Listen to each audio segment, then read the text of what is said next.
Welcome to another episode of Limitless Talks, where there is no limit in what we say, and kind of what we say is based on our own opinions and experience. Definitely, we look from the outside in, so and our perspective is just only based on what we think, is go and how we kind of do things around here. And I just kind of want to cut this intro short because this guy needs no introduction.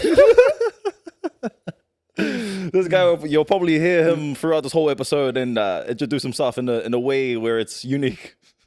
So definitely be like, I grew up with him since school. We've had a lot of history within, basketball, had a lot of history within just fitness journey as well. A little bit in fitness journey, but definitely in terms of how I seen from school coming into now, there has been a great change in perspective. So hence why he's on. I definitely want to hear more about his journey and what he's got going and what's the next step and how he's trying to pursue that. Furthermore, nonetheless, welcoming to I'm not going to put a number on this episode, but on this episode, my boy Uaea. Let's get this going, bro. Hola. Hola. How are we?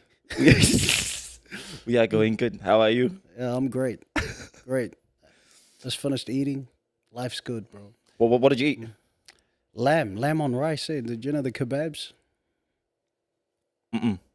Not like the kebab sticks, but like kebab meals. Yep. Nice salad, bit of rice in there, lamb. Oh, hell yeah. Like the one from Kebabs and Queens, like the mix on packs, like everything like Do that. you know about kebab and Queens? Gee, that was the go-to. When? Wasn't that us? Or maybe just me and my certain team. Obviously, I wasn't there. Eh? Oh, that's a great start, this one. All right. The throwbacks are crazy. Yeah. Okay, let's get back to the topic. Before we kind of get in and before we kind of dabble into what we have planned for the rest of this episode, man, give them a quick interview about yourself, bro. Like just, whatever you got going, or you introduce yourself. Oh, awesome. First of all, thank you for having me on.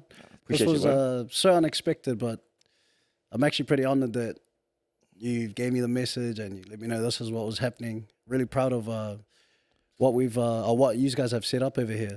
So, my name is Uaea Funaki. I'm the eldest of 6 from a Tongan family, and I grew up most of my life in Mangere, but I've always pride myself in being a bit different, outside of the norm. I'm Not a hood boy. What is that? Not a hood boy at all, but very much a hood boy. Very proud of where I'm from, and dabble in a bit of weightlifting, bit of coaching, do a bit of mentoring every now and then. Beautiful. And yeah, that's me. Oh yeah. There's not much to it, but there's a lot to it. Beautiful. I like that. If you had to describe your weightlifting journey in one word, what word would that be? In one word. In one word. Perseverance. Love that. Why is that? My intro into weightlifting was a typical, through S&C. In my head, I thought it was going to be an All Black. Aaron Smith, that's me. I want to be an All Black. And because I was a free thinker and I was quite good at seeing things deeper than what it is, I realized early that I'm not the biggest dude. Needed to get strong. I'm not the most agile dude, so I needed to bridge the gap somewhere. Try and get my passing skills and my kicking skills because I was playing halfback. Yeah, this was in year 9, not real rugby, but in year 9. So I found myself going into a have a go day, which was held at Southern Cross by the club that I live for now, Papatoa Weightlifting Club. Yes, sir. And they basically sold what I knew I was lacking. So, weightlifting, it's good to build up your strength, your coordination, your explosive power, which is everything that I felt like I needed at the time. So yeah, that was my intro into the sport. Love that. Yeah. Because you also, because while we're speaking about your intro into the sport as well, you also dabbled in a bit of sport because when we were back in school, we played for the same basketball team, which was all good. Thoughts on having or maintaining the two, how was the vibes on that? Shout out to my basketball career. Basketball was purely like a passion project. Yeah. I grew up watching a lot of basketball, and at the time, Southern Cross had no basketball team. Yeah, true. In a way, we're pioneers where we brought basketball to Southern Cross. We got together as a group, just a lot of our friends, the collective, discussed what we were trying to do. We need a basketball team, so started the team, and by accident, we came across PAX, but we really didn't know what we were doing. Yeah. But the intention was always, we're going to try. That was always the Ninjas. That was our team, the SEC Ninjas. Yeah, so in terms of balance, what you're saying, there was no balance. Yeah. Like, if you're going to commit yourself to one thing, something's got to give in. 100%. Yeah. So I was doing weightlifting at the time. Not full time, but I was training 3 times a week. And I was training basketball as well at school 3 times a week as well. And my weightlifting training helped my basketball like training. Yeah. In the sense that I was able to I lacked height, but I was able to to jump. I had a decent jump shot. But like going back to the gym, I would have knee problems. Like, my knees are sore. You got tendonitis, all that kind of stuff. So one thing always took like the back foot in. There was no balance. Or at the time, just because I wasn't old enough and mature enough, I didn't know how to balance it. 100%. So, I tried to juggle it, but I didn't do a good job.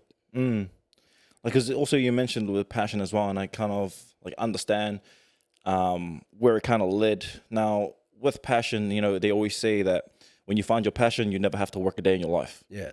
Now, that statement is in somewhat, like, I really do believe that it does have a cause and effect.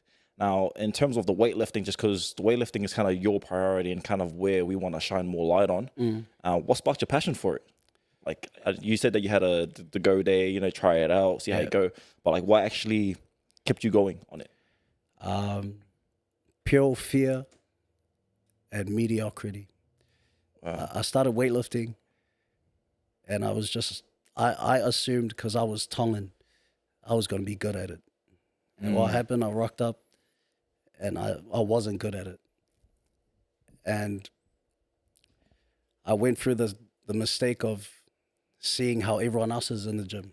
He's lifting 80 kilos, and he's lifting 100 kilos. And I'm walking in, and they're telling me to lift a stick. And in my head, I'm like, bro, I must suck.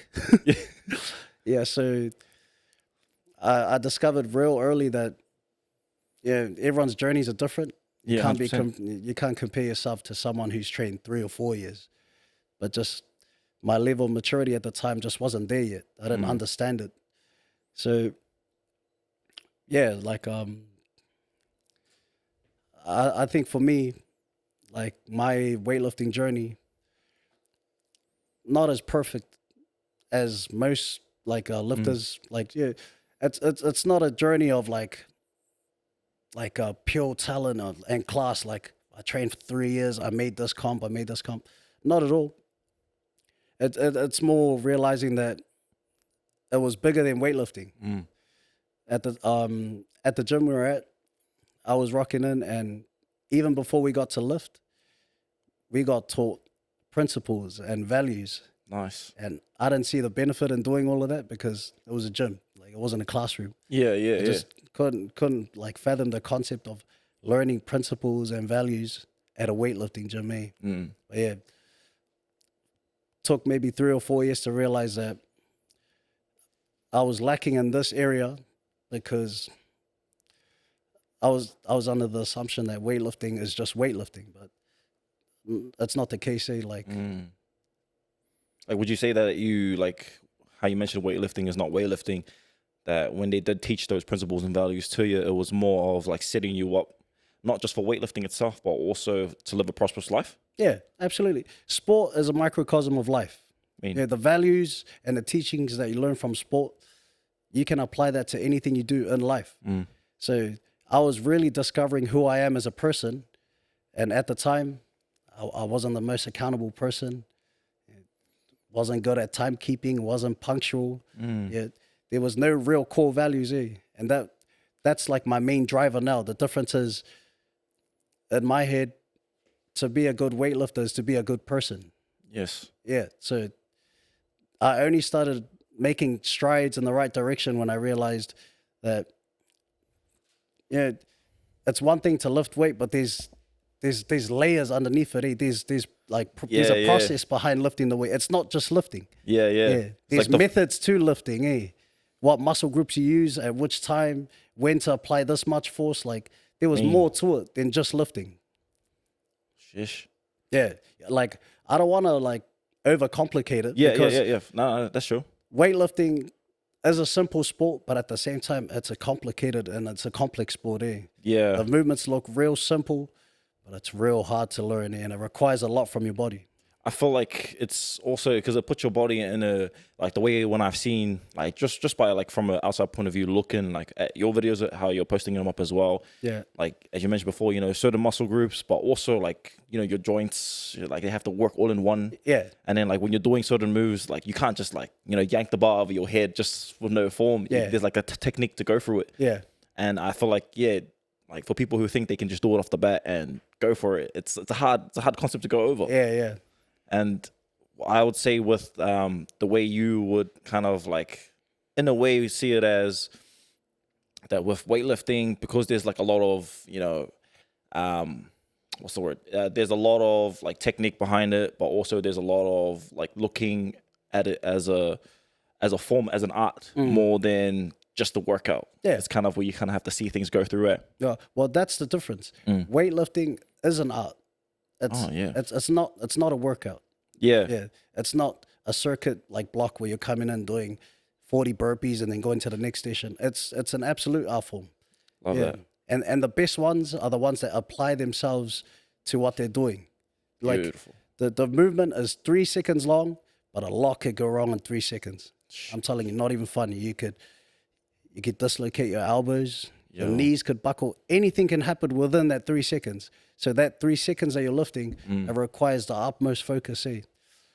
Damn. So you have to be really like zoned in. Very. Like you can draw a lot of parallels to combat sport in the sense where it's an individual sport. Yeah. It's one-on-one, you and your opponent. Same thing with weightlifting. It's you and the bar.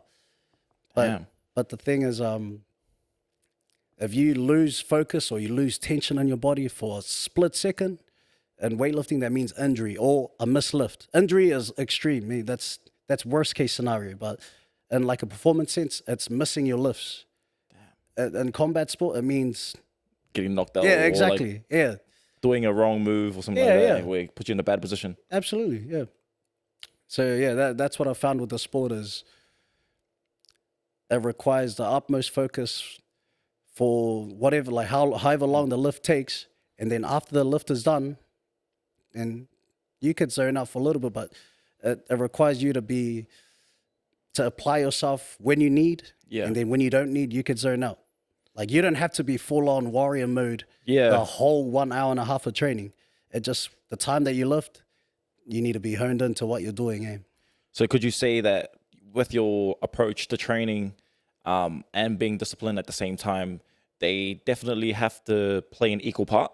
Just because how, for example, like an example would be, a lot of people would want to stay disciplined. They want to get into the gym, do what they need to do, or like even with any type of sport, they just go there and just like, when discipline is always the key, they think that they have to stay focused all the time, not let their like mind weary. You kind of get what I mean? Yeah. But then when they get too in the zone, they get too into themselves that like something happens. Like, what would your approach be on that? I feel like in that sense, you gotta know yourself first. You can't expect to have the capacity to focus for an hour and a half when you can't even focus for a minute in the real world. Like for me, I know I'm a bit like a goldfish. You tell me something, I remember it for 10 seconds, and then I've forgotten it. And that worked to my benefit because for that little short time, like where my memory is locked in, that's the same like duration of a lift. And then afterwards, whether I make or miss the lift, I've already forgotten about it. Doesn't matter anymore. It's past now. Yeah. So it depends on who you are as a person, but the thing is, it has to be attainable. You're going to have to set realistic goals. Yeah. You can't come into the gym thinking, I'm going to be focused for an hour and a half when you don't have the capacity to do it. Yeah, 100%. Yeah, it starts within. You got to know yourself first. Oh, I love that. Yeah, and you got to set goals that are attainable. There's different types of goals. You can't come into the gym thinking that you're going to perform at this level after one training session. Yeah. It has to be a holistic approach. Yeah, You got to love think that. long term, always long term. And the best athletes are the one that can do it the longest and can stay healthy. That's because if you're staying healthy and everything's like, for example, no injuries, you're playing it right, you know when to take a step back from your ego, you know when to pull back on training sessions as well when you're not feeling at your best. The longevity of you pursuing that, the consistency on how it goes, definitely does play a big part long run. Yeah. Just because like you don't want to miss a day if it's like, oh well, if you do miss a day, then that's okay. But it all depends on each person's journey, as you mentioned before. Yeah. And going off from that, bro, like, what's the mindset like when you're about to take your lift, even in comp, like, or even if it's at training, you're about to lift, what are you going through? For me personally, I have like a little checklist there. Is it like, oh, I lift the bar, like, It's quite the opposite, my friend. I've refined it over the years. It started with watching my favorite lifters, and this is how they set up. This was their approach to lifting, and I just copied it because that's just what I thought was right. This is my favorite lifter. I love the way that they lift, their style of lifting, so I want to approach it the same way they did. But over the years, I found myself refining it to where it works for me. So before we even get to lift the bar, we have to go through a process called your setup. There's different types of setups. You could have a dynamic setup where you kind of scoop into your lift, or you could have like a static start to where you're holding position for more than 3 seconds and then lifting off. My one, it's more, I drew inspiration of my setup from watching snooker. Snooker? Like pool? Is that a lifter? No, pool. The sport. The sport? Oh, yo. Have you watched the best pool players? They foreshadow their shot, and then they draw back, and they hold for a second, and then they strike the ball. Oh, mean. That was my approach to my setup, just refining it over the years. I'd kind of I'll set my feet. I'd make sure my arms are where it's supposed to be, where my grip is. And then I foreshadow the lift, like getting into my setup. I hold, and then I scoop into my lift. So I draw inspiration from different kind of sports. Yeah. And just making them all link. All link, absolutely, yeah. I don't know if it's because we're in NZ and that's just how it is. We're into sport. We watch. Yeah, but that's how I got my style of lifting. Now the actual in weightlifting, it's complicated because from the outside looking in, it's just moving the bar or moving underneath the bar. But there's different styles of weightlifting. You have your Asian type of weightlifting, like Chinese style of weightlifting, which is a real slow pull, but real fast underneath the bar, and they only slide their feet. Yeah. You have the Eastern European style, which is a controlled pull, a dynamic extension, and then an even more dynamic like pull under. And then I sort of drew into that style, the Eastern European style, just because my body type was more like the Eastern European body type. Yeah. Yeah, I'm shout out to my Chinese lifters, but I don't have short arms and short femurs. My femurs are long, but I'm short, but my arms are long as well. Like it's real disproportionate to the sport. So I had to find which lifters I was more, in link with. Yeah, in link with, yeah. And then I just went from there. Damn. Like I like that analogy you mentioned with the snooker. I actually never thought of it that way, that you can apply it everywhere. Yeah. Watch snooker. The whole little when they foresee their shot, they come back, hold for a bit. When they're ready, and they go all in. Yeah. Like it really takes when you kind of see it in the eyesight point of view, like it really makes sense in everything you do, Yeah. Like fighters foreseeing their strikes, being able to know when to hold back on a certain punch because they know that if it hits at the right moment, they got it. Same with certain different aspects as well. Like even basketball, if you're to bring it back to that. Yeah. Now, in terms of just that analogy, would you say that is something that you wish you learned before you started, or back when you first started, or what would you say is the one thing that you the one thing that you did learn now that you wish you had before? Well, in terms of technique or just in general? In general, just because with that whole pool, because to be honest, even if it was with the technique as well or anything, I feel like for me when I heard based on just that metaphor, that kind of statement, there's like a lot of lessons learned. Yeah. Mind you, that refining that's just the start, your setup. That's Yeah. not even lifting. I'm not even lifting yet. Oh, so you're not taking the whole lift from there? Yeah, like that analogy was just how I refined my setup.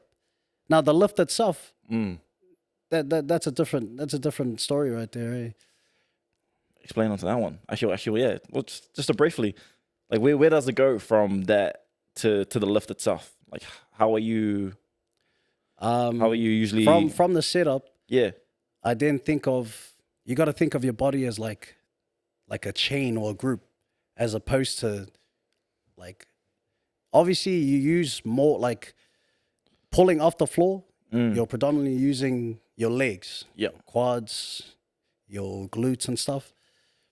But at the same time, if you think that you're just using legs, you're going to throw off the lift, because you're going to disattach your upper body is working to keep the bar close to your body. Yeah. Your legs are actually moving the bar away from the floor.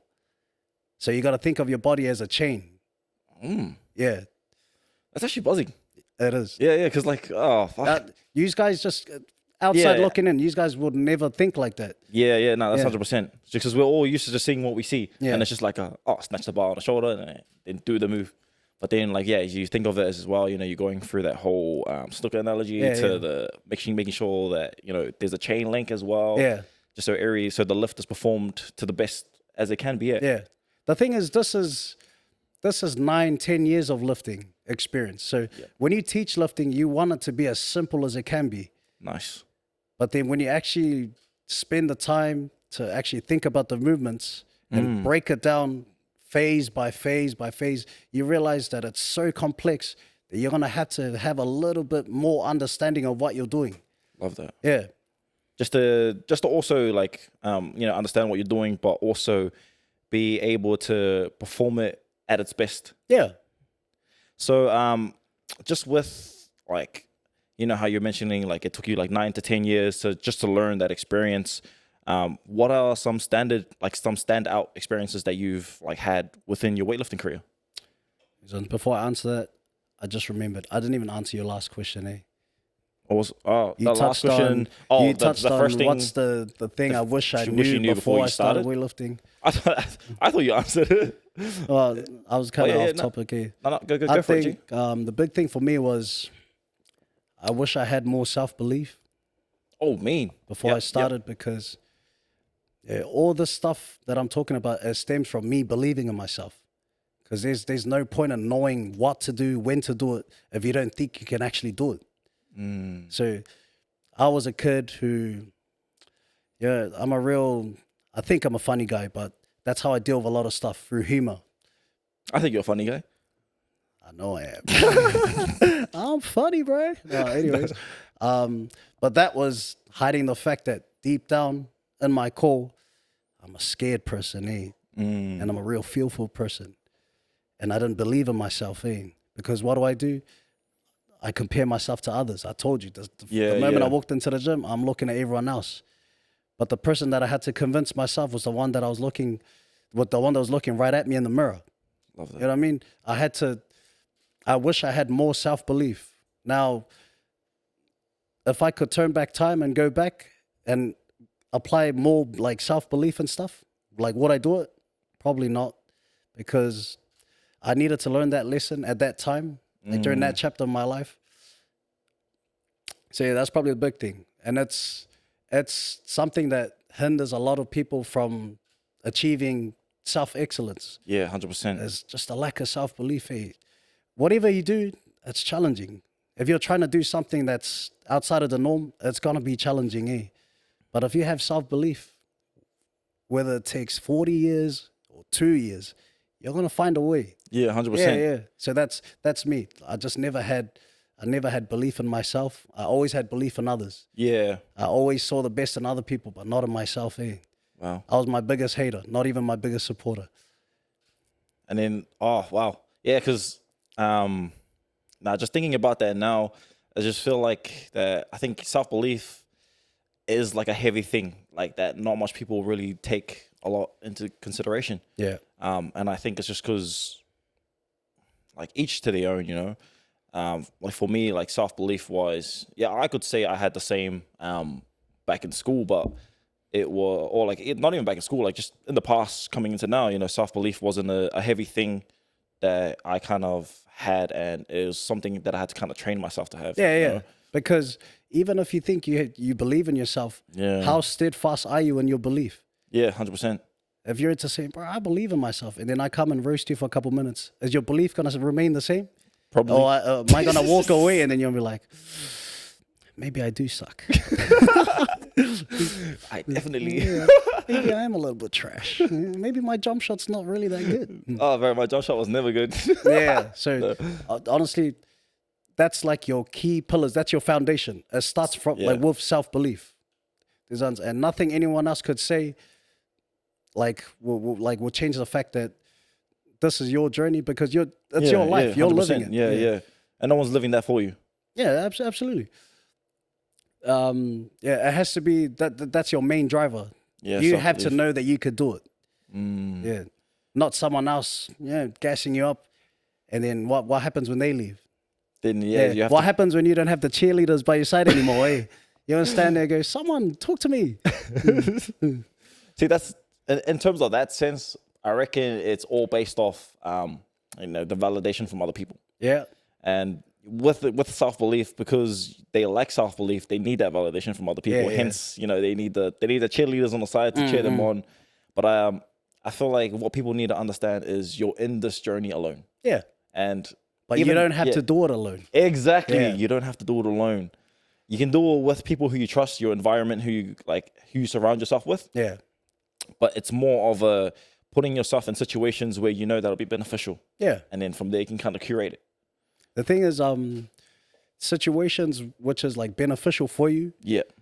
You're not gonna see it as like, it's not gonna be like as obvious as you think it is. It's gonna require you to step out of your comfort zone, do things that you wouldn't normally do. Nice. That those are situations that'll benefit you. Like, do you know what I mean? Yeah. Like a lot of people be like, oh yeah, situations that are better for me. I'll go train here with these cool guys. Nah, it's doing something that you wouldn't normally do.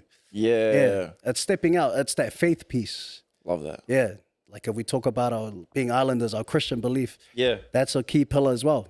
Having faith. Do you apply both, like the religion side of things with also your sport as well? Look, I'm a Christian man. Yeah, no pun intended. I'm a Christian man. Yeah, I believe in Jesus Christ. Yeah. But I'm not the most religious person, eh? I don't go to church every day, but I stay true to what I believe in. Yeah, 100%. Yeah, in a sense, I do apply, but I just feel like it's not my place to talk about it. No, that makes sense. Yeah. We don't really have to. We don't have to go into it. It was just a yeah or nay answer. Yeah. Nay. Now, okay, sweet. In terms, just because we went to a religious chat after that, so we'll probably just move back into the standout experiences. Yeah. Give us like a highlighted moment within your weightlifting career that was like a standout experience for you, like something that you like, probably whether it was one of the tournaments you've done around the world, or whether it's within training, within coaches, I don't know, something like that. Yeah. Give us a standout experience, man. Look, my resume, if I was to tell you, it's colorful. Like I'm not the most accomplished lifter, but at the same time, I've done some stuff that most people that look like me wouldn't be able to, like, they wouldn't have the chance to do it. Yeah. I've done a lot of international comps. It started when I was a junior lifter, under 21 lifter, or even youth. Before I started lifting for Tonga, I was lifting for NZ during my youth and junior ranks. Oh, mean. And were you saying your favorite or your most? Yeah, or like whatever stood out to like you. The standout. Yeah, your standout experience. It was doing South Pacific Games in 2019 in PNG. Oh, mean. 2019? I think it was 2017. That would be in after school? After you guys left? Bro, I think it's 2015. I'm truly a goldfish. I was still in high school. Yeah, it was 2015. I was year 12. Because you guys would have left 2016. That was your last year. That was my last year. Way to tie around my age, bro. Nah, you're still young, bro. Guys. You're still young, yeah, mate. So actually, bro, my memory's gone. Yeah, 2015.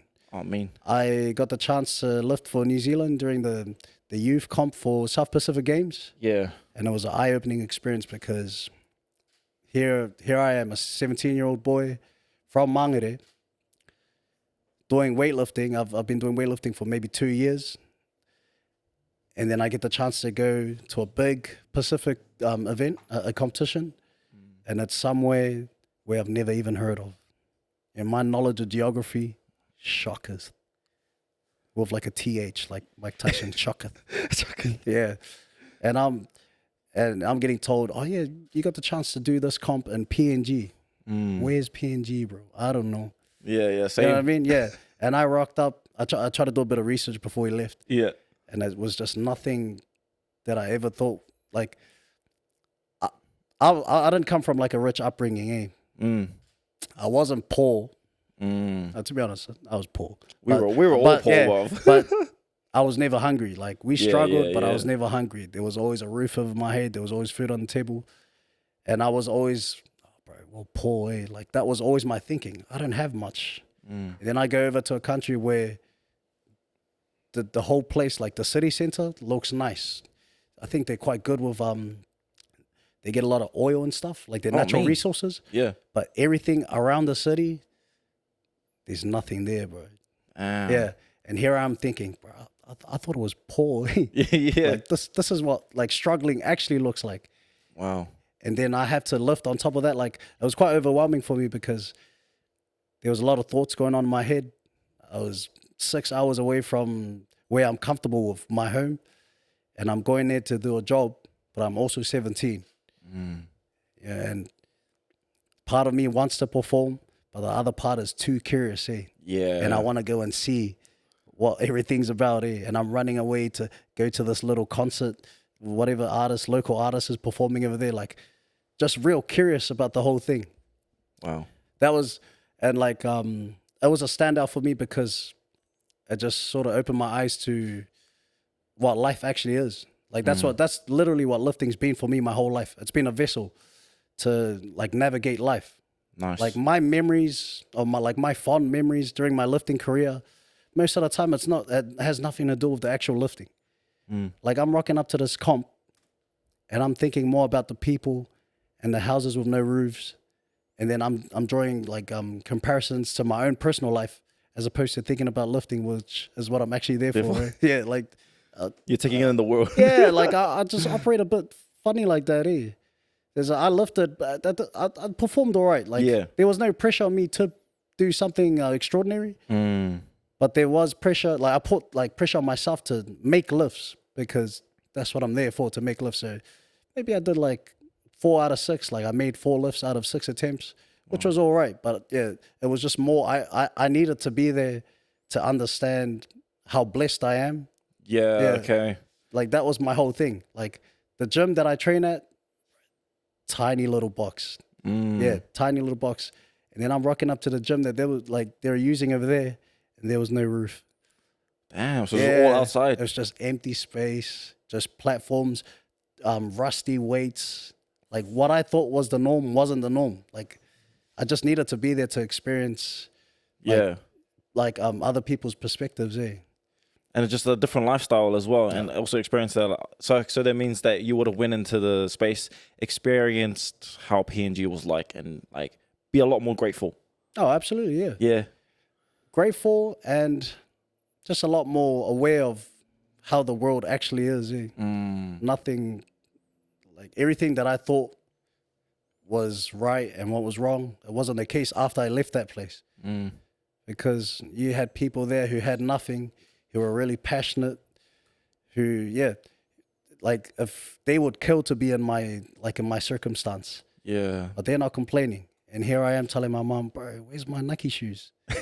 Everyone's got the flashiest Nikes and Adidas shoes for rugby. Yeah, 100%. I'm wearing the warehouse ones. That's crazy. But I think the majority of like even people in school as well, it was all like a status thing, eh? Yeah. So like you kind of had to, like, I don't know, suit the demographic in a way. But yeah, school days was something else. Was definitely something else during those times. Yeah. But that's actually a good like an insight, just even just for other people to see as well. Yeah. Just because not much people well, of course, only those who've experienced it will understand. Yeah. But not much people would be like, damn, it's like they'll complain about their lives here, but then also don't notice that there's a lot more worse things happening in the world. Yeah. And it's just taking that leap to also listen to someone who's experienced that, but just also for them to kind of see it themselves. Because I feel like even though like your experience on it, you could tell the world basically like this is what it is. You have to see it. Yeah, you have to see it. You have to be there, to actually kind of see understand. the value. Yeah. Like that's my most memorable. If we're talking about performance, like the actual lifting side of it, probably last year. I did South Pacific Games. The same place? Now this was in the Solomon Islands. Similar place, not too far away from each other. So like the cultures are real similar. Was it the ones with different islands coming together? And like the fireworks shot up at the end? Yeah. So it's the same event. It's like the Oceania's version of an Olympics. That's your South Pacific Games, In that comp, I went into that comp like sure of what I was doing as an athlete, and this was like with the whole approach. Yep. Like comp day, leading up to comp day, making weight, making sure my training's where it needs to be. And this is not like training as in like I can train harder and go for longer. It was being more like mindful of how I move the bar. So yeah, like that comp, 4 days out from that comp, I've only like normally you'll train maybe twice or 3 times. Yep. I only trained once. Leading up to the comp? Yeah, like within that 4 days prior to the comp.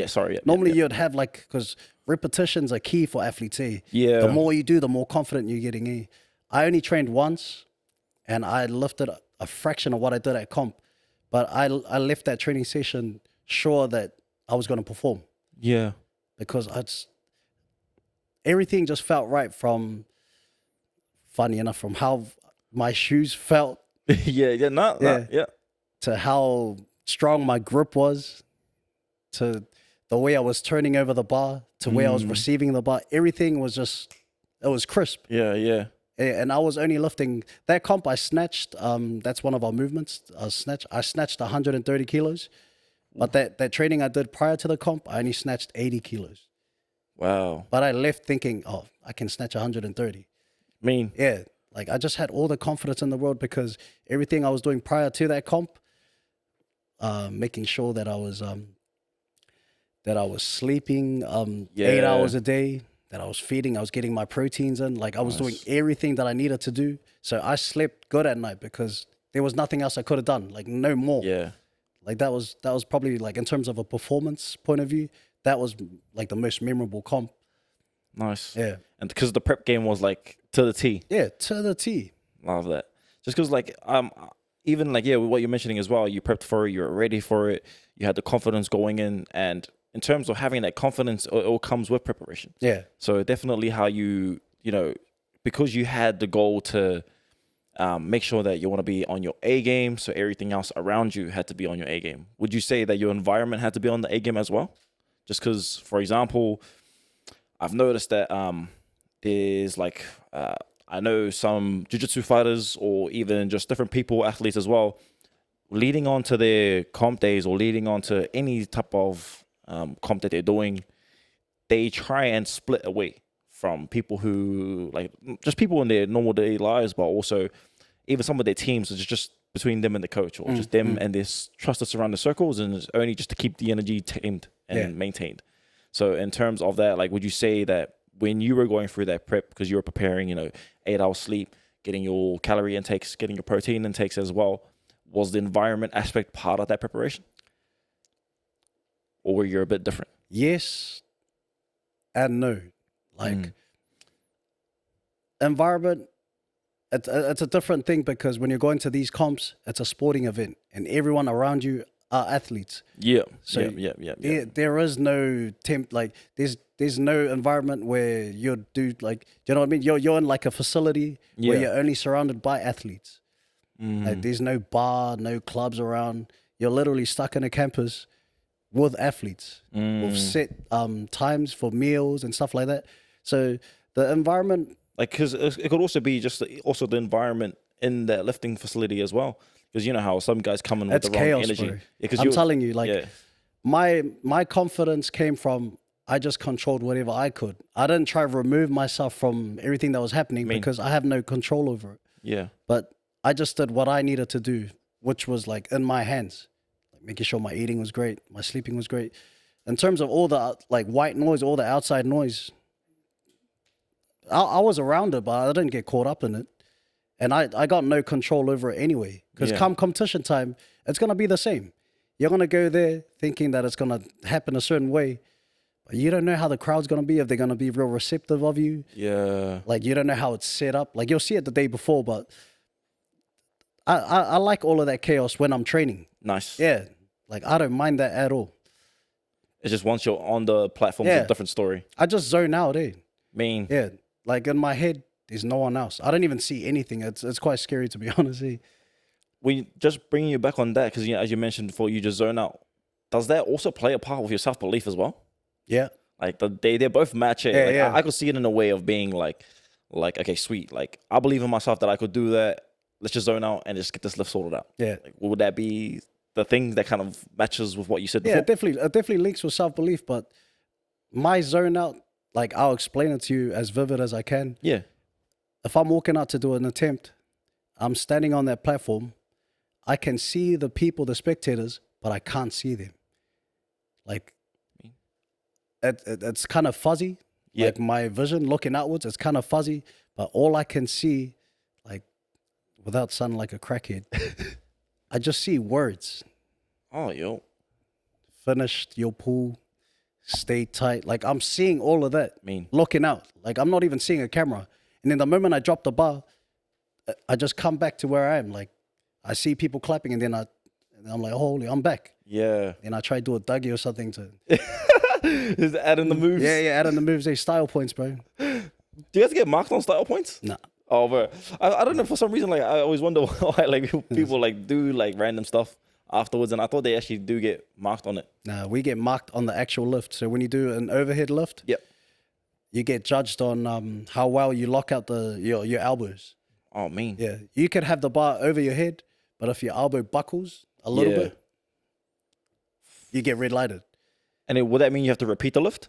Or Depending on how many attempts you have. We have 2 lifts, and you have 3 attempts for each lift. So you only have 6 lifts in total. Wow. Yeah. Have you missed all 3 lifts in your first phase, then you've tanked the competition. You're not allowed to attempt the next. Yeah. Oh, wow. So it's pretty hard knocks like that. Yeah. So your first attempt is like a lift that you're 85 to 90% sure you'll make. Not too light, but not too heavy. And then you start your campaign from there. You build on to what it is. Second attempt, maybe 5-7 kilos heavier. And then depending on how well you build for that comp, that last phase, if you've peaked really well, that last lift, is your PB attempt. Wow. That's the lift that everyone trains for, That's the lift that you can lift it in and drop it and do a Dougie and stuff. It's one of those showboat moments. Oh, yeah. But then once you kind of get it over, you're just like, damn. I try to talk like I can Dougie, but I've seen the comps say, like at the videos of my competitions. Need some dance lessons? I don't Dougie. I need dance lessons. Now, with your experience in PG, going to the games also in the Solomon Islands as well, with your prep and everything, what inspired you to start coaching? I have a baby brother. Me. There's a bit of an age gap between him and the rest of us, my siblings. And I just wanted to give him something to do, just to keep him busy. Normally you chuck your kids in your music lessons and your sport. I wasn't too sure if he was into rugby, so I just started bringing him around the gym. Maybe the first couple months he was just coming to watch me train. Just wanted him to feel comfortable within that gym environment, that sporting environment. And then, maybe after a couple months, I just started teaching him some stuff. Just general movements, learning how to squat, doing like a press, like a shoulder press every now and then, until he felt comfortable to learn the movement. And then we just went from that. So it started through just trying to give my little brother something to do. I didn't realize at the time because I'm not a coach. Like I didn't study to be a coach or anything. At the time, I was kind of mucking around with it, but in a way, like that's how I knew like I have somewhat of a coaching mind because I mean, every training session I went in to train him, yep. I had a goal that I wanted to achieve from that training session, Love that. and I figured out what movement was gonna help me like achieve that goal. Yeah. I wanted him to build his his bottom position. We'll go through stuff where just targets your bottom position, like Yeah. doing overhead squats with like a pause, sitting there, and then it becomes an active stretch at the same time. All this stuff is stuff that I've learned over the years, plus stuff that I've just Googled and stuff online, like research stuff. Yeah, so I've kind of accidentally turned myself into a coach just by coaching my little brother. I mean, because you're also teaching some other kids as well, eh? Or like you just dabble in a bit. I dabble. I'm like an assistant coach to the Dilworth Weightlifting Club, run by Kyle Turvey. Shout out to Kyle. Shout out Kyle. Yeah. So I help him. He programs and everything because that's his project. Nice. But I help him. I take some sessions on my own. I coach my little brother and a couple other kids from South Auckland in the gym that I train at in Pep. Yeah, and that's where I've gained the most is learning how to, like, you don't know how you understand the movement until you have to teach it to someone. Yeah. Like in my head, I know how to lift. I know how it's meant to feel like. I know how fast it's meant to go. But then I'm trying to explain it to kids and I sound lost as hell, eh? Then I have to think, oh, what am I actually trying to, like, what am I trying to, like, tell them, eh? I'll go back, sit, think about it, and I'll come back the next day and I have something for it. Yeah, so that's a bit about my, I don't want to say coach. It's more like teaching because You could still stay as coaching, bro. yeah, it's coaching. Yeah. But a lot of the stuff like that I do, once again on a holistic approach. Before we even touch the stick and the bar, teach them how to crawl, Nice. how to hold shapes, how to plank, how to do a V up, all that kind of stuff before we even get to the point where we're lifting. Because you're trying to teach them how to build tension, build and hold. Like, do you know what I mean? So it's that foundation aspect. Yeah, build the foundation first. Yeah. I love that because foundation is always built on everything. Like we've had a speaker who talked about foundation as well, and that's always the main in any kind of sport is always like the main type of thing to always have. Yeah. That good stable foundation. Yeah. And as you mentioned with weightlifting as well, the holds, the basic movements before they even like do the snatch or before they even do the pull. Yeah. You have to kind of go through that just to go make through sure. that phase because you have to break it down fully because a lot of sports they gain performance-wise from doing weightlifting, but there's not much sports that help us become better weightlifters. Yeah. You know what I mean? I get you. Yeah. Like I'm not gonna go and do basketball and kickboxing and then I want to be a better I'm good at weightlifting now. Eh? We have to strip it down to learning how to throw, learning how to squat, learning how to crawl, like just general. Like it just teaches them their good motor patterns. Eh? Yeah. Stuff like that. Just so they don't have like bad forms or anything like that. Eh? Yeah. Love that. And also just, with kids as well, what do you think, in terms of like your experience, but also when you're coaching as well, like what are qualities that actually make a great lifter? It could be like one or two. You don't really have to dabble too much into that, to be honest. Unless you want to. Probably being coachable. Nice. That's one. Being real coachable and so being a good lifter. Yeah. Or just like either like just pursuing the sport as the best as they can do. It's funny because at that age, you're you're teaching them the movements, but you're not trying to make them weightlifters. Yeah. Oh, okay. You're teaching them how to lift. Yeah. But then they have to make the decision 3 or 4 years down the line when they're old enough to actually do it. to realize what they're doing and the opportunities that come from it. Yeah. So you're not making them weightlifters. That's like the mistake that people think. That's like an extreme view. Like that's what you would do in countries where they get paid to do that stuff. Your Chinas and your Bulgarians, they're scouting kids from the age of 5 or 6, and they're making them weightlifters. Yep, In this yep. country, you're not doing that. Yeah. Nice. Everything comes down to choice. Yeah, it comes down to choice. You're just teaching them the movements. It's like preparation. Yeah, for that. preparation. And then you got to make it fun. Yeah. Yeah, because you can't force them to do it. They're going to have, like, they need to They need want to do it. Yeah. And could you say that's like probably when you're making it fun, it gives them the motivation to always come to training? Yeah. And That's, just pursue it, eh? you want to, like, create an environment which is nurturing, which is safe, and then which is not too daunting. They feel like they're comfortable here. They can be themselves. But then a space which allows them to make mistakes and not feel like, oh, I'm embarrassed. Yeah. That's lifting. You're gonna miss more lifts than you will make lifts. Nice. Yeah. So it's like how you touched on it, like how important like creating that environment. That's really what it is. Yeah. And it's just also like, creating that environment, but as you mentioned before, like them knowing that they're gonna have to fail a lot of reps to, like, in order to get better. Yeah. And that's that whole, fail hard, fail fast, so you can learn from those mistakes and just pursue that as they go. But usually, like with a lot of kids, even at that age as well, just based on a wider demographic, their first fail is always their hardest fail because it takes a lot out of them. Yeah. And it's just bouncing back from there and how they kind of see where it's got to keep them going. But again, having that right environment, keeping them going is kind of what you would see the consistency within their performance. Yeah. And kind of how it leads. That's like you got to get them to understand that failure is a part of the journey. Like, it's not you failed, bro. Why did you do that? Like, you can figure out the why after, but they have to feel comfortable, like, failing. Like, it's just a part of, like, it's weird, like, trying to explain it, but it goes back to what I was saying about, like, being a goldfish, like how I think about stuff and I remember it for a little bit and then I forget about it. I try to teach them that way. Like, do the lift. If you make it, great, but don't dwell on it. Yeah. If you miss it, hard luck, but don't dwell on it. Yeah. There's always another attempt there. Nice. Yeah, and then it applies to when you get older as well, and you become a bit more like seasoned in your lifting. You got to make sure that you don't dwell on your good days or your bad days. Make sure your bad days are not too bad. Call it. Don't this whole like athletes like Michael Jordan and stuff. Yeah, that's like your extreme level stuff.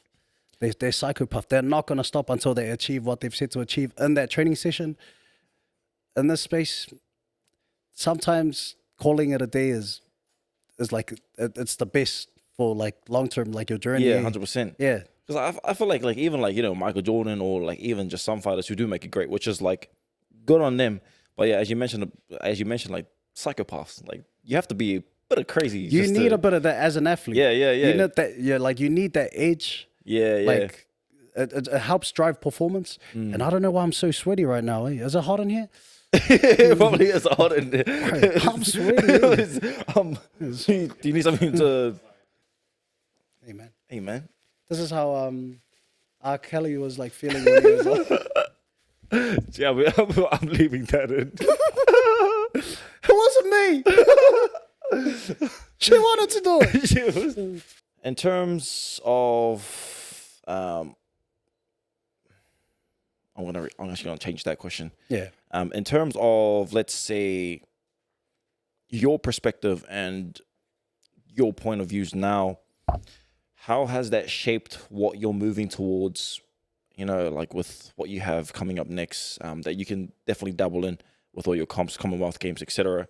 How has that kind of shaped you moving forward? If kind of, hopefully I explained that correctly. In terms of your perspective, yeah. So in terms of your perspective, how is that shaped in terms of like your next comps going forward? What are things? Whatever future endeavors are. Yeah. Just with like what I feel, like everything I'm telling you guys, it's just based on my own experiences. Yeah, 100%. And that's what we love. Yeah, what I'm saying is not concrete. This is how it is. This is just how it was for me.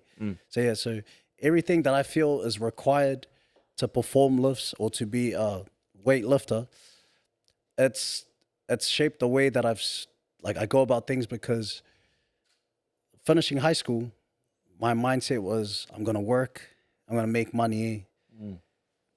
Just being in the sport, it's just changed my way of thinking to where now I have to do something to where I feel like I'm serving a purpose. I can't just do something just for the sake of doing it to get money. Yeah. That's how I started getting into working in schools. I've built a lot of good relationships, a lot of good friends. They've helped me like segue into working into schools, doing teacher aid roles, doing tutor roles. So everything that I do now, like I need it to serve a purpose, and my purpose is to help people, Give back. to give back, in whatever way it looks like for me. Yeah, 100%. Like me giving back's not gonna look like how you would give back to the community. Yeah. Like mine's always gonna be set in stone. We're gonna develop good people of like good character and core values, but I'm gonna do it in a humorous way. Yeah. To where it feels authentic. This is my way. This is my style. And that's how it goes. Yeah. With the way how you've experienced it. Yeah. So that's the way I approach life now. I got I'm starting my campaign. Your campaign? Campaign. I'm starting my campaign for the Commonwealth Games next year. I tried the last Commonwealth Games and I fell short, but that's just because I didn't know what I was doing. I just had it in my head. I want to go Commonwealth Games. But all my behaviors during that time leading up to that last Com Games wasn't aligning with the goal that I set. So yeah, now my approach is going to be different. And it's not to say I'm a different person. It's just I know what is required. Yep. Yeah. Without even getting there, like you it's know, funny you know. that, yeah, I know where I fell short. Yeah. Yeah, in my journey, and I'm gonna apply myself more to that, and then hopefully, if I do, like God willing, that's the plan, and I've set a lot of goals in place to achieve that plan, which is Commonwealth Games. I see myself making it. If I do make it, great. And then if I can build on from there, that's a problem for next year when I actually I'm taking it one step at a time. For now, it's set myself up the next year and a half to qualify for the Com Games. Whether I make it or not, I'm gonna sleep happy because I've done everything I could. Yeah, and you've pursued like a bucket list in a way. I wasn't mindless about my approach. I've set the goals. I've surrounded myself with people that I know will help me get there. And then I'm just disciplined in that way. I don't do much. I don't go out. I don't go out drinking and stuff. I don't have anything else. Like, it's hard because they talk about balance and you need balance. My balance is I'll spend maybe 5 hours on the weekend drinking cover. But for the rest of the week, it's work, training, work, training, work, training. And it's real tedious, but not for me. Wow. Like, it sounds boring. If I tell someone, what'd you get up to on the weekend? I just work and training. It sounds real boring, eh? But it's the mundane life. Yeah, it's not boring for me. Yeah. Like, you know what I mean? Like, that's my approach. I want to take it a day at a time, but it's just, everything has to serve a purpose. Love that. Yeah. Because if everything does serve a purpose as well, everything aligns in terms of what your end goal is. Because your purpose is to achieve That's not something. my end goal, by the way. Yeah. So this will probably, like, your Commonwealth Games will be a stepping stone towards an end goal. Yeah. Like, if the Olympics was your end goal, or mentoring, coaching. I just want to clear up. There is no end goal, eh? For you? Yeah. Oh wow. Like, I'm not, because look, weightlifting is what I do, but it's not who I am. Love that. I'm not thinking make it to the Commonwealth Games. If not, that's the end goal. No. I'm just setting goals in place, like, and then I just go from there. Like, it's not that deep for me. Like, it's not do or die. Yeah. Like, if I don't make it, I've failed. Yeah. Yeah, like, I'll set another goal. Yeah, 100%. Well, like, an end goal usually, as you mentioned as well, we have different perspectives in terms of having that end goal. Like, your end goal doesn't have to be weightlifting related. It could be, retiring your family.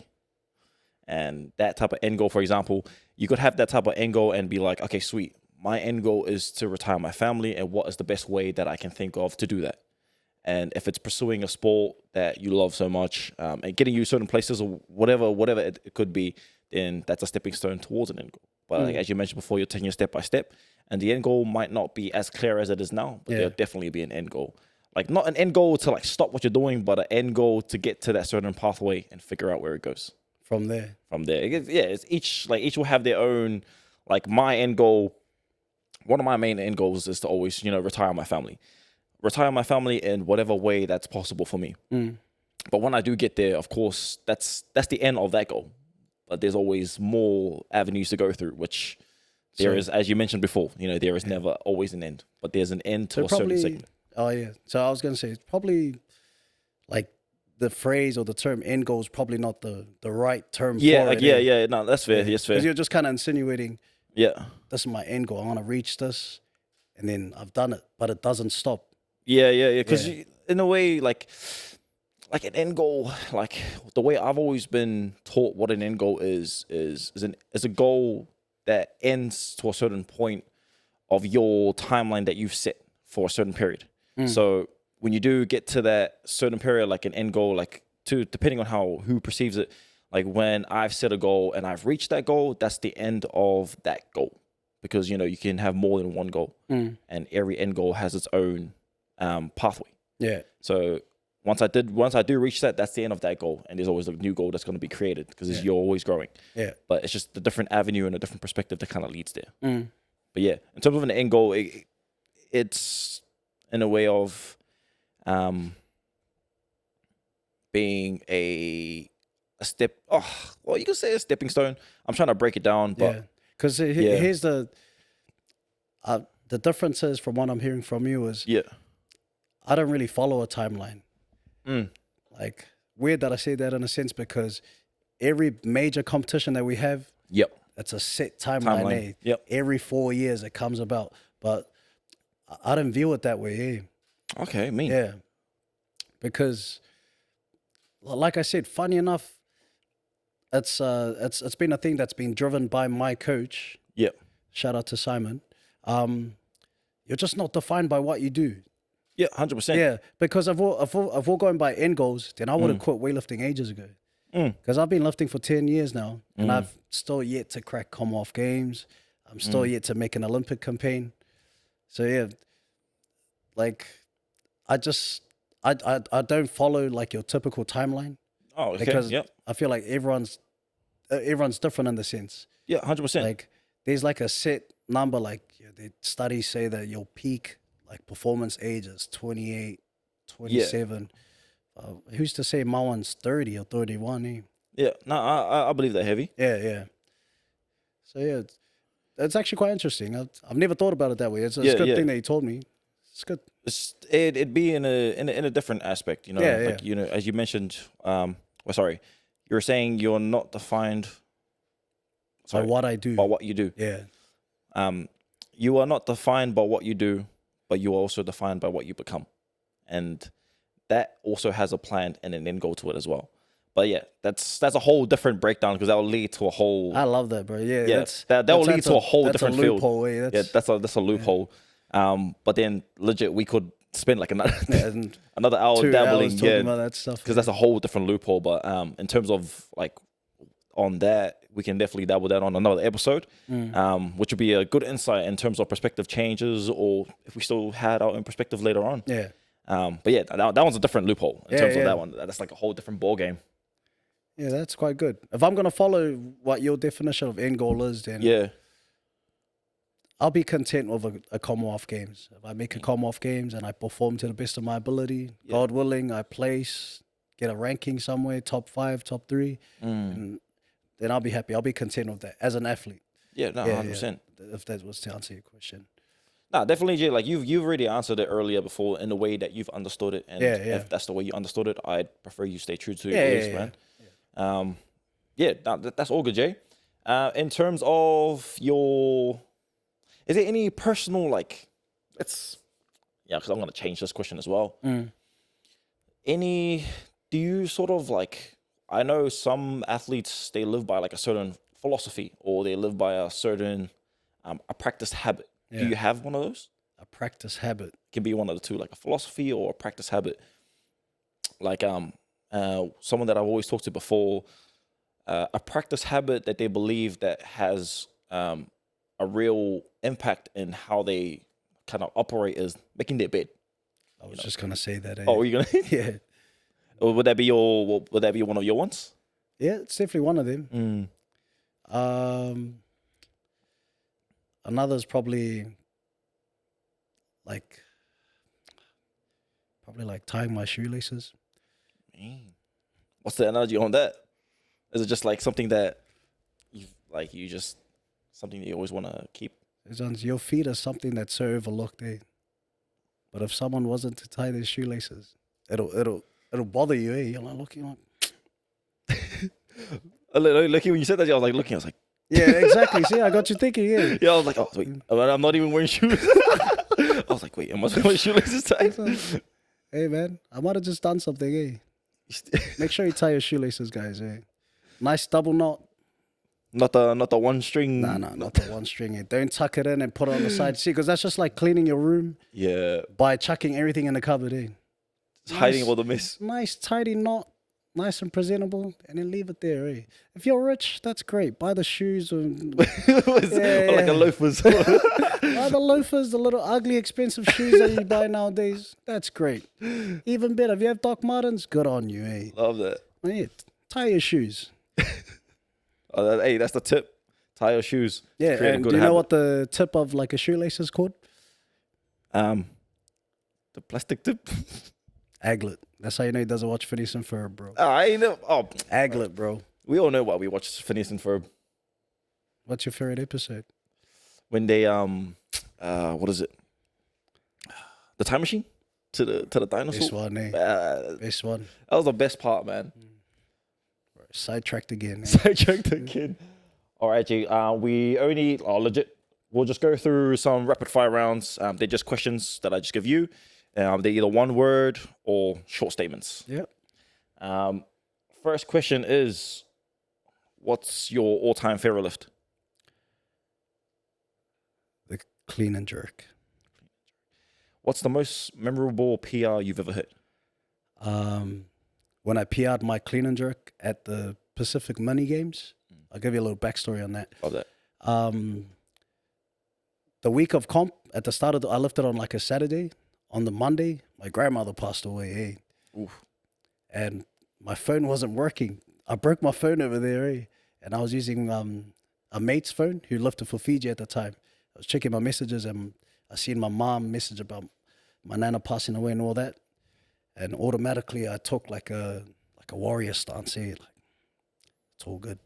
That happens, it's life. But I didn't actually give myself time to actually deep what was happening. Like, and understand the emotions I was feeling.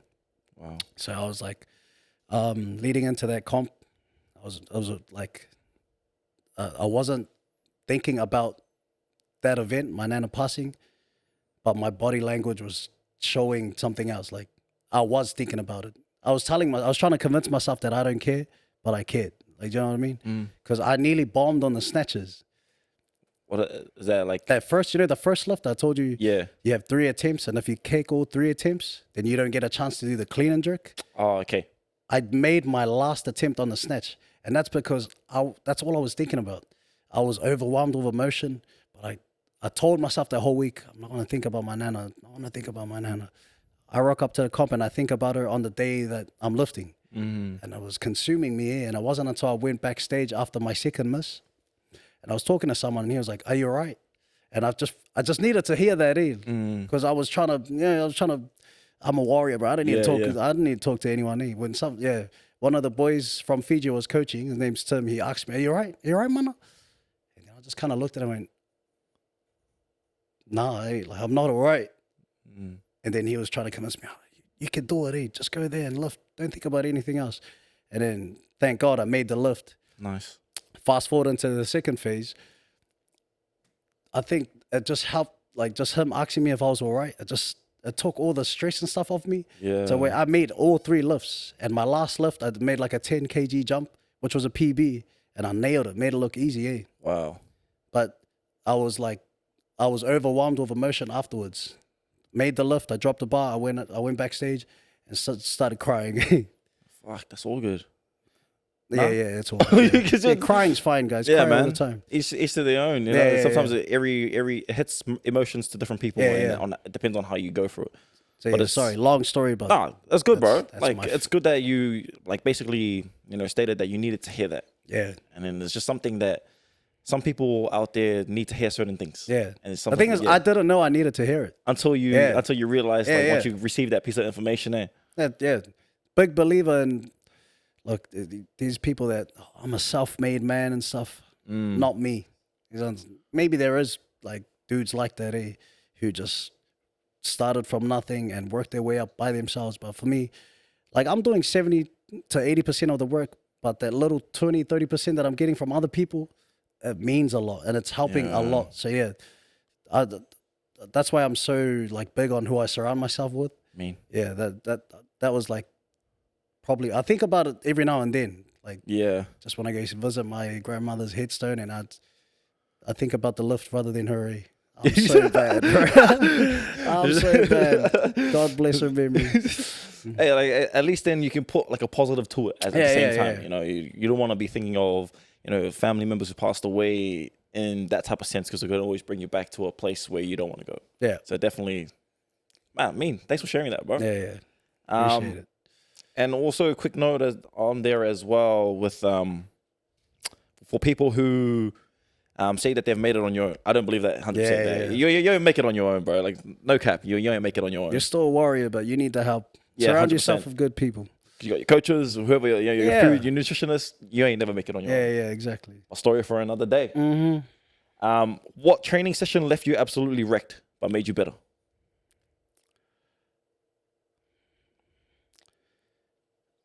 There was a training session where I actually didn't even get a chance to train. I walked into the gym 2 minutes late. My coach looked at me and said, "Why are you late?" I don't know. Sweet, go home. That was basically it? I walked home crying, bro. Oh, it messed me up, because in my head I was like, it's only 2 minutes. Yeah. But I was late. And we discussed it earlier on. This is our non-negotiables. You're going to rock up to training on time, with the correct gear, with the right mindset and attitude. And here I was thinking I was going to get a little pass because I was 2 minutes late. He looked at me and went, nah. And then I thought it was mad. Like, I thought it was the biggest thing ever. Walked home crying, overwhelmed with emotions, trying to wrap my head around what just happened. It's because my dad drove off as well. My dad trained in Papatoa, that was a 45-minute walk. Damn. Imagine all the thoughts that were going in my head. I went home sweating, but my mom didn't know it was tears. Yeah, bro, it wrecked me. Holy flip. Yeah, bro. Damn. My hardest training session was a training session I didn't even get a chance to train at. Wow, that's such a good answer, bro. Wow, that's such a good answer. I actually can't remember that. That's crazy. Yeah, but that's just a little insight on my coach. That's the type of dude he is, Yeah. He stands on principles, and he's value-based. And if you said you're going to do something and you didn't do it, then he's going to take offense to it, Wow. Because what's a man, like, if you value your word, that, like, live up to it, Be accountable, 100%. You can't say something and do something else, Because what kind of man are you if you do otherwise? 100%. I believe that so much. Like, a lot of people, like, I know as well, they're like, oh, yeah, I'll be there. And they don't. And they don't, Yeah, like, man, I don't know what the whole sitch with, like, their thought processes beyond that, but, man, definitely a man of his word is definitely a word you can guarantee. Yeah. And that's something that I always try to live by as well, you know, being a man of my word. If you could live anywhere in the world, which country would it be? Tonga. Bring it back to the roots. I'm a very proud Tongan. I'm not sure if there's many gyms in Tonga, but if there is, I'm coming soon. Shit. What's one piece of advice that shaped your mindset in and out of the gym? Piece of advice? Yeah. Or, one piece of advice that you would have received, be like, that shaped your mindset in and out. Something that you would probably already say that you've said before. Probably something my coach told me one time, which was, there's no defining moments, Like, whether you mess up in the worst way possible, it doesn't define who you are. You're gonna get looked at differently for that chapter of your life, but don't let it define who you are. I love that. My name's Uaea. I'm not a weightlifter. I'm a proud Tongan boy. I grew up in Mangere. I got 6 siblings, and I live to serve. That's who I am. Not a weightlifter. Hey, I love that. I love that. But I lift weights. And these girls in China, they lift more than me. Does that make me less of a lifter? Yes. But that's just a reality, eh? Like I was saying, how bad it is to compare yourself to other people when you don't live within that same circumstance. Yeah. All those countries that I've like talked about all the time, China, Bulgaria and stuff, they train full time. They train 3 times a day. They have coaches, they have physiotherapists, they have people doing everything for them, eh? And here I am training by myself once a day, 5 times a week, and I'm trying to compare myself to them, eh? Yeah. Worst thing you could do to yourself, eh? You're gonna mess yourself up, bro. I love that answer, bro. Fuck. That's so crack up. Yeah, oh, man, that was so funny. You added in that joke after that, like, bro. That was like a hit shock. Hey, man, you gotta laugh at yourself sometimes, but it's all right. Not that deep. Yeah, definitely. I was gonna say that it's not that deep. Yeah. Now, what's the one thing people would do in the gym that drives you crazy? Probably when they take off, you know, the accessory wear that we have, the knee sleeves and the knee wraps. Because after hard training, especially during summertime, it gets real sweaty, eh? Yeah. And they just take it off and they leave us somewhere in the corner, eh? And that must is just marinating, eh? It gets to me, bro. It gets to my nose and to my soul, eh? It messes me up, bro. And it pisses you off to be like, bro. It pisses me off, and I see them and I hate them for a week, eh? But the thing is, you gotta have, trying to stay on topic, but that leads me to say that sometimes it requires you to have tough, confronting conversations, eh? Nice. It's something that's like uncomfortable, eh? Yeah, 100%. We've all had that dude in high school who kind of stinks, eh? The personal hygiene's not there. And you need to address it in a way that you're not talking to them, you're talking at them, eh? But like, you care for them. That's why you're telling them, bro, chuck some links on, eh? Like, yeah. Links Africa, bro. That's what saved me in high school. What do they call it? The moldy show. We won't dabble into that one, eh? I love all my toi tu te tiriti, man. Shout out to my tangata whenua. Hey, hell yeah. Moving forward, what's your ultimate hype song when you lift? Probably Shania Twain. I don't know what that is, but I'll look it up after this. I don't know what that is. Yeah. She's a country artist from like the 80s, 90s. Shania Twain, From This Moment. It's more like a wedding song, eh? What? That from this moment. Oh, I ain't gonna sing that because I ain't got no vocals like you, bruv. Hey, man. The story. You gotta subscribe for that one. Hey, say less. What's the weirdest, funniest, or most unexpected thing you've ever seen in the gym? Give me just one of them. The most unexpected thing. Yeah. It's probably the one time I was training with like one of the boys from the gym, a training partner. I won't say his name, but we're doing squats. We're doing full range movements here, and he was squatting. But then his shorts were a bit tight. His shorts were a bit tight, and he was squatting, and you know how the shorts kind of drop, and you see the crack. But I saw the underwear he was wearing looked like a thong. Eh? Shout out to him. I won't say his name, but shout out to you, bro. Yeah, like express yourself in whatever way you want to. But he was wearing a thong at the gym. I won't say his name, but everyone from my gym knows what I'm talking about. I'm gonna find out too.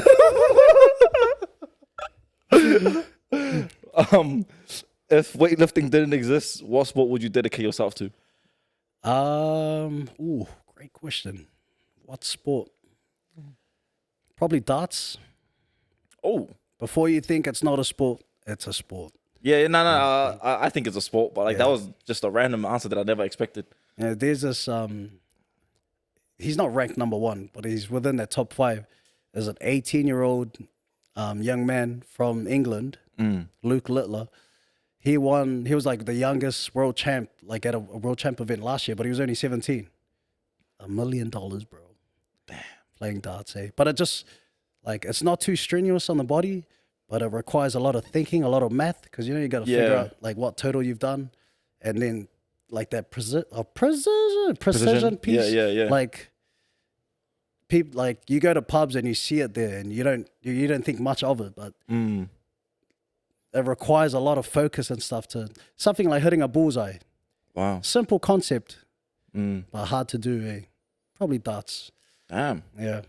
Low key. What did you think? What did you think I was gonna say? Precision.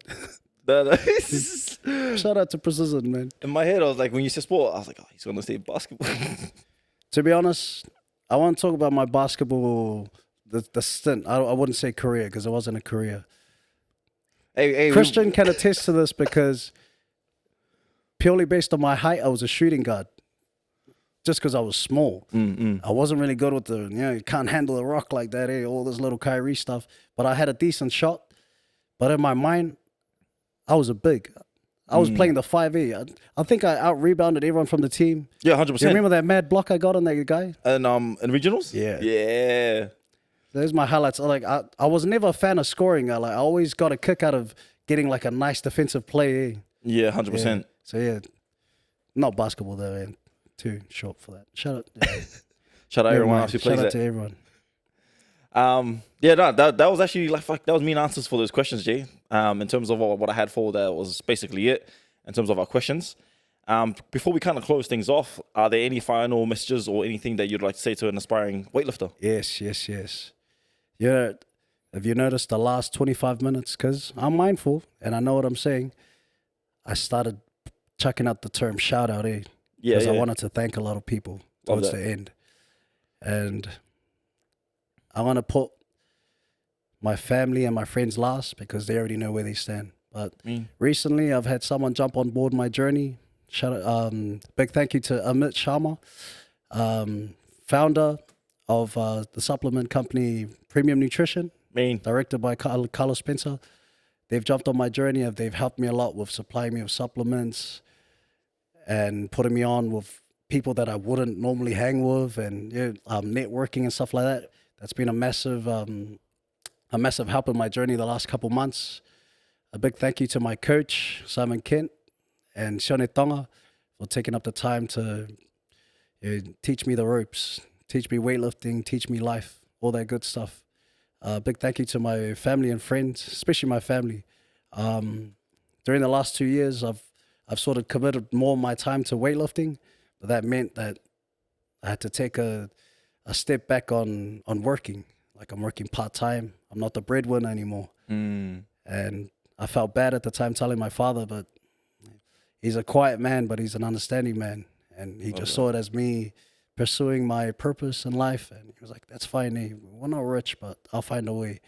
So big thank you to my family and friends for being a part of my journey. Eh?